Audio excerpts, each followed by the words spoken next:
Young hero Teja సజ్జా దర్శకుడు ప్రశాంత్ వర్మ కాంబినేషన్లో తెరకెక్కిన చిత్రం హనుమాన్. ఇందులో హీరోయిన్గా అమృత అయ్యర్ నటించగా వరలక్ష్మి శరత్ కుమార్ ప్రధాన పాత్రలు అలరించారు. ఈ సినిమాను సంక్రాంతి పండుగ సందర్భంగా విడుదల చేయగా బాక్సాఫీస్ వద్ద ప్రపంచంను సృష్టించిన విషయం తెలిసిందే.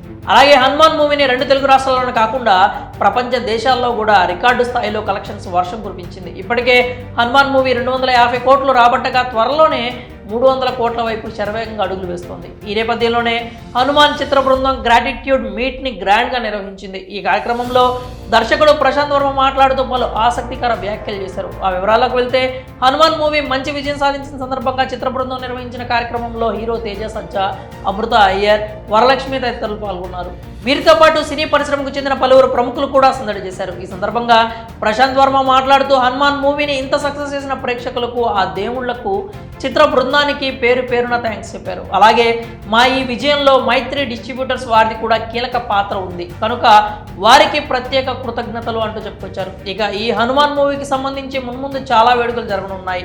దీంతోపాటు 50 రోజుల వేడుకలోకి పనిచేసిన వారందరికీ ప్రత్యేక బహుమతులు, కానుకలు అందజేయబోతున్నట్లు ప్రశాంత్ వర్మ తెలిపారు. ఇక హనుమాన్ సినిమాను ప్రేక్షకులు ఒక పవిత్ర దేవాలయంగా భావిస్తున్నారు. ఈ మూవీని చూడటం ద్వారా చాలా మంది ప్రేక్షకులు వారికి తెలియకుండానే అయోధ్య రామ మందిరానికి ₹5 విరాళంగా అందిస్తున్నారు.